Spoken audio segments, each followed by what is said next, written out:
Olá pessoal, é um grande privilégio para mim, como pastor de uma igreja presbiteriana, participar desse dia especial dedicado a pastores, líderes e igrejas de maneira geral, dedicados a um repensar da própria igreja diante desse desafio que temos diante de nós, que é a pandemia da Covid-19. Há organizações de maneira geral, como empresas, escolas, universidades e, consequentemente, até mesmo nós como igreja, estão sendo desafiadas a um repensar. Nós vivemos um momento da humanidade em que o mundo todo está experimentando com essa pandemia um shutdown. Então, é a nossa oportunidade de repensarmos como será a igreja nesse novo normal, como será a igreja nessa nova realidade, porque é verdade, algumas pessoas estão lidando com esse momento como um avestruz, elas estão enfiando a cabeça no solo e esperando tudo passar. No entanto, quando elas retirarem a cabeça do solo e contemplarem o que aconteceu, elas vão descobrir que o mundo que nós deixamos para trás, em fevereiro de 2020 ou início de março de 2020, ele não existe mais. Essa pandemia afetou as nossas relações, afetou a nossa forma de nos relacionarmos, afetou a economia, a política, o mundo de maneira geral. Por isso, nós, como comunidade cristã, precisamos sim entender uma coisa essencial. A missão não mudou. A nossa missão continua sendo a mesma. A nossa missão de fazermos diferença na história, de abençoarmos homens e mulheres, especialmente levando a eles a palavra da esperança que só o Evangelho de Jesus pode trazer. A missão não mudou, o que mudou foi o contexto no qual nós exercemos a missão. E como igreja, nós não temos o direito de escolher o contexto no qual nós vamos fazer missão. O contexto no qual nós vamos fazer missão é escolhido pelo Deus soberano. A nós nos cabe sermos fiéis, levando o evangelho com integridade e relevância em todos os contextos culturais. E essa pandemia faz com que um novo contexto cultural emerja. E nós precisamos compreender esse contexto a fim de fazermos diferença na vida de homens e mulheres que estão inseridos nesse contexto. Isso me faz lembrar de um verso que se encontra no primeiro livro de Crônicas, capítulo 12, verso 32, e é um verso que tem marcado a minha vida há muitos anos, ou talvez décadas. Isso revele a você a minha idade, né? Se a minha cara já não bastasse. Mas esse texto que eu mencionei faz parte de um contexto no qual algumas tribos de Israel vão até Davi para fazer dele rei de Israel depois da morte de Saul e do seu herdeiro ao trono, Jonatas. E o verso 32 do capítulo 12 de 1 Crônicas diz: da tribo de Issacar, 200 chefes que sabiam como Israel deveria agir em qualquer circunstância. Essa é a nova versão internacional. Existe uma outra versão que diz que os filhos de Issacar, sabedores das épocas, para direcionar o que Israel deveria fazer.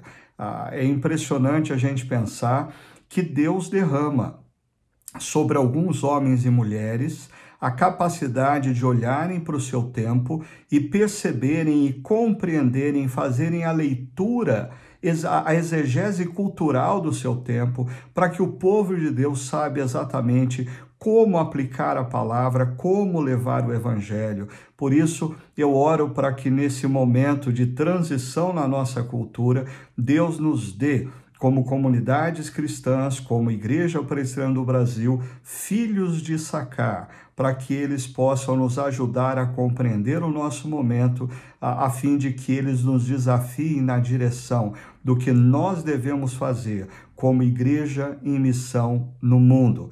A mim, nesse dia de reflexão, me cabe conversar com vocês sobre esse tema. Influência digital é real? Esse tema é imprescindível, por quê? Porque com a pandemia e o consequente isolamento social, a primeira coisa que todas as nossas igrejas precisaram fazer foi se mover ou moverem-se do presencial para o digital. Há algum tempo atrás, eu gravei um pequeno vídeo para jovens pastores em que eu falava de 3 movimentos que a igreja precisava fazer logo no início da pandemia. Primeiro, se mover do presencial para o digital. O segundo movimento era se mover do evento para o cuidado pessoal, do cuidado pastoral, e eu desafiava jovens pastores a resgatarem o velho modo de agir dos pastores de décadas passadas, entrando em contato com as suas ovelhas, perguntando como que elas estavam, orando por elas. Seria essencial, como tem sido essencial nesse período de isolamento e pandemia. E o terceiro movimento que eu os desafiava a fazer era o movimento da equipe remunerada, do pastor remunerado para o resgate do sacerdócio universal de todos os crentes, ou seja, a mobilização dos leigos. A igreja, em meio à pandemia e isolamento, estava sendo deslocada do exercício ministerial do pastor para o exercício ministerial de todos os crentes, ou seja, a igreja deixou de existir num prédio para existir em cada casa, em cada lar, dando a oportunidade de alcançar amigos, parentes e vizinhos com maior intensidade e maior impacto nesse momento complexo que nós estamos vivendo. Por isso, o digital, ele veio para ficar. Quer você goste dele ou não, ele veio para ficar. Por quê? Porque quando tudo isso passar, e vai passar, tenha fé e confiança nisso. Mas quando tudo isso passar, o mundo não vai voltar do digital para o presencial tão imediatamente, ou talvez nunca volte ao nível presencial de outrora. Por quê? Primeiro, porque o tempo para que todos nós nos sintamos efetivamente seguros no mundo em que vivemos vai demorar um pouquinho. Nós dependemos de uma vacina que talvez vai surgir aí em um ano e meio, se formos otimistas. Então, pessoas não vão se deslocar rapidamente para restaurantes, para cinemas, para teatros. Pessoas não vão voltar a entrar num avião enquanto elas não se sentirem efetivamente seguras. E isso vai acontecer também com a igreja. Eu tenho conversado com alguns amigos e pastores norte-americanos e alguns deles têm me relatado o seguinte: primeiro, existia uma grande vontade de alguns crentes de que tudo voltasse ao normal, entre aspas. Então, quando eles tiveram o primeiro culto presencial dentro das novas regras estabelecidas por organizações mundiais na área de saúde, foi uma grande decepção. As pessoas perceberam que elas não estavam voltando ao que elas tinham em fevereiro desse ano, mas elas estavam voltando para uma nova normalidade. Nem todos apareceram porque eles tinham medo, os que estavam ali não podiam se abraçar, não podiam estar próximos uns dos outros, tinham que manter a distância de 2 metros, todos tinham que usar máscaras, ou seja, as coisas não eram como eles deixaram no último mês de março ou fevereiro desse ano. Por isso, nós vamos ter que conviver ainda com uma espécie de sistema híbrido entre presencial e digital. Mas tem uma outra razão pela qual o mundo não vai voltar ao nível presencial que nós tínhamos anteriormente. Porque antes dessa pandemia, existiam inúmeras pessoas com muita resistência ao mundo digital. Eu me lembro na minha própria igreja, comunidade local, quando nós tínhamos que transmitir um culto para um outro campo da nossa comunidade, existia muita reclamação, porque as pessoas queriam um pastor presencialmente. No entanto, em questão de 2, 3 semanas, toda a resistência foi dissipada. Professores em universidades e escolas que tinham profunda resistência ao ensino à distância tiveram que se render a isso. Empresas descobriram que elas não precisam dos prédios para terem os seus funcionários trabalhando e nem gastar quantias volumosas de dinheiro em viagem para fazerem reuniões significativas. Logo, essa experiência digital vai fazer com que todos nós voltemos a essa nova normalidade, muito mais acostumados com o mundo digital e fazendo uso das ferramentas digitais. Por isso, o digital veio para ficar. Tanto porque a segurança plena vai levar um tempinho para nós termos, segundo, porque essa pandemia e o consequente isolamento rompeu barreiras, fez com que, por exemplo, pessoas da idade da minha mãe e do meu pai aprendessem a lidar com o Zoom, com o Skype, com o FaceTime. Todos nós crescemos no mundo digital ou na utilização das ferramentas do mundo digital nesse período de pandemia. Mas eu acho que é importante a gente perceber que existem alguns perigos no mundo digital e eu queria falar sobre alguns desses perigos para vocês. O primeiro deles, existem pessoas que dizem que a tecnologia, as redes sociais inerentes ao mundo digital são instrumentos que podem ser usados para o bem ou para o mal. Eu diria, não é bem assim. Porque um mero instrumento, não exerce poder de sedução, não exerce influência sobre a vida das pessoas, não determina as atitudes delas. Deixa eu dar um exemplo para vocês. Se a gente falar que o dinheiro é um mero instrumento, nós vamos estar falando que o dinheiro não exerce poder de sedução ou de fascinação, o que não é verdade. Se eu disser para vocês, olha, eu tenho aqui na minha casa, nesse exato instante, $5.000 e eu vou entregar $5.000 à primeira pessoa que bater na minha porta, eu acredito que algumas pessoas vão começar a vasculhar na internet para saber se existe o meu endereço. E as pessoas que descobrirem que moram próximo de mim vão ficar grandemente tentadas a darem uma chegadinha em casa e bater na porta para ver se é verdade. Por quê? Porque o dinheiro não é um mero instrumento. O dinheiro é uma entidade. O dinheiro gera devoção. O dinheiro gera sedução. E, consequentemente, existe o perigo do dinheiro escravizar pessoas. Eu diria que a tecnologia, o mundo digital, as redes sociais, elas geram o mesmo efeito que o dinheiro gera.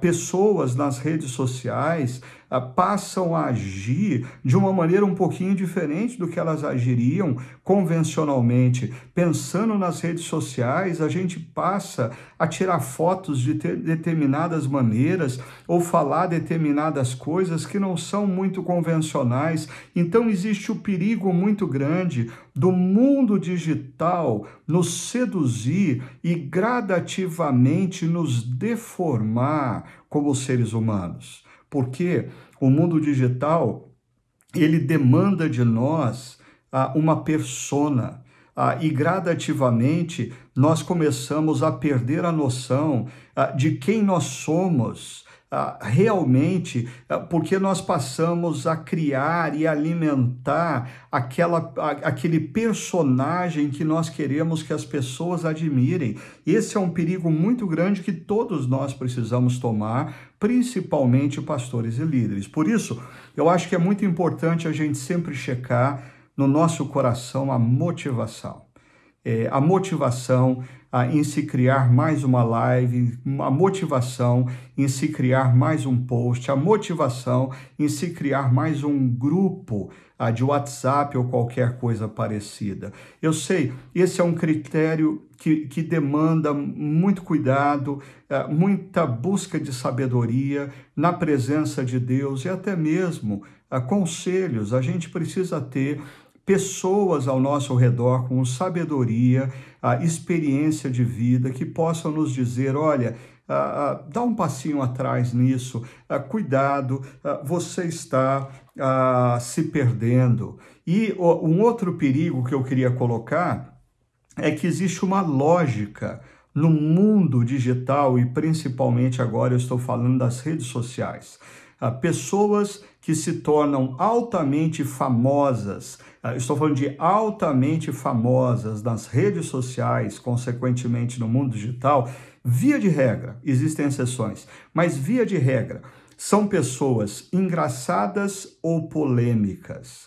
E aí, se nós não tomarmos o cuidado de usarmos o mundo digital para a glória de Deus e para a comunicação do Evangelho e passarmos a sermos usados pelas redes sociais e pelo mundo digital para buscarmos a nossa própria fama, o nosso próprio sucesso, os likes das pessoas, nós podemos fazer essa gradativa mudança de propósito e gerando tão somente momentos para que as pessoas deem risada ou momentos para que as pessoas se tornem bélicas, o que no contexto evangélico, esse segundo aspecto tem sido, infelizmente, mais comum. Nós precisamos, então, encontrar uma forma de usarmos o mundo digital com seriedade, usarmos o mundo digital com ética, usarmos o mundo digital com a motivação correta. Mas eu queria terminar dizendo, eu falei dos cuidados, mas dizendo de uma grande vantagem desse mundo digital. No mundo digital, pessoas seguem pessoas. Isso é verdade em Facebook, isso é verdade em Instagram. Muitas vezes, homens e mulheres que representam instituições, eles possuem mais seguidores no seu perfil pessoal do que no seu perfil institucional, no perfil da denominação ou da instituição. Por quê? Porque o mundo digital é um mundo onde pessoas seguem pessoas.